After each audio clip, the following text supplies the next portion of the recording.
Hey guys, just a little side note, there's going to be a little bit of a different format for these videos.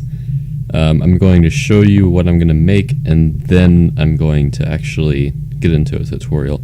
So, just so you know, so, yeah. So, in this video you'll be learning, and we will be creating the control lines for the ALU. So, stay tuned for that if you're interested. And I will see you in the tutorial. Okay, so let's get into the tutorial. So, whenever we left off last, we built all of this. So, if you haven't been following the tutorial series, then go ahead and check that out. So, what we're going to do in this episode is we're going to hook up the control lines to a definite point where we're just going to take all the inputs, and just so they're easily accessible. So the way we're going to do that is we're going to use glowstone to get the signal up, and then also we're going to be gradually removing the levers. So the reason I like glowstone versus stone slabs is because you can actually place them without having to have any extra blocks, and it's really nice. So that's why I'm using those versus stone slabs. So I'm gonna go ahead and get all these into position, and I will be back once I've done that. Okay, so we're back, and I got all these all nice and neat. So this one was a little bit tricky because we can't do this. So we had to just go around like this, and that's a pretty easy fix. Now, this is the a little bit easier part from the rest of it. So what we need to do is we need to bring all these to one point. And the way that we do this is we simply have these kind of wrapped around each other in a busing formation, and these will basically be your control lines for your ALU.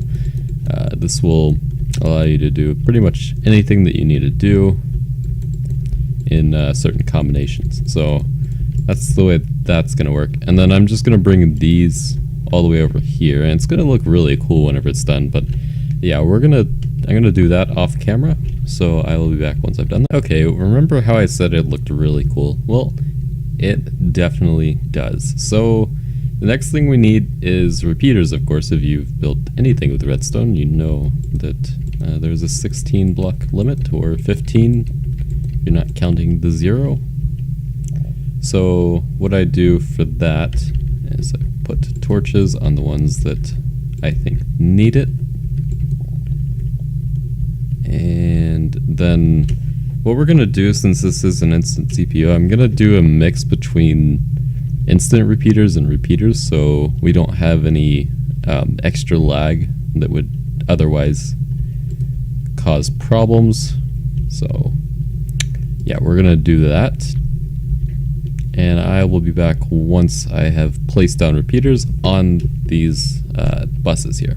Okay guys, so we're back, and we have all of our wires repeated, and now all we have to do is label it, and that's the fun part.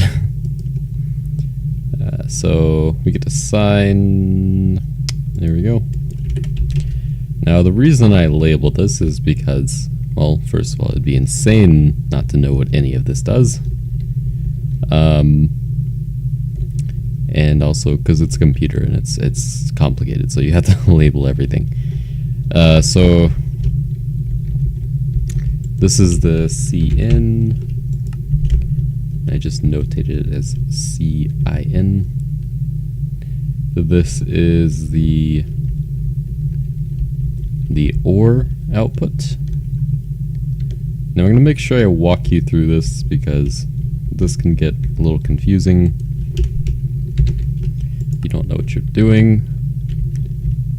This one goes to the AND output, so that's labeled as AND enable. So we put this here.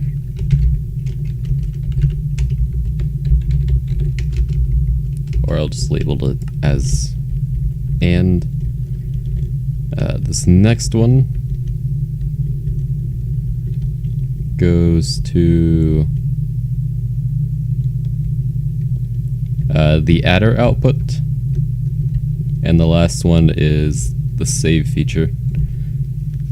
So we're just gonna label that adder, and then we have save output. There we go.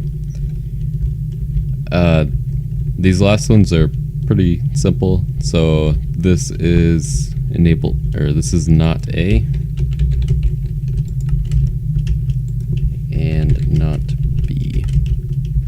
And then we have save A and save B.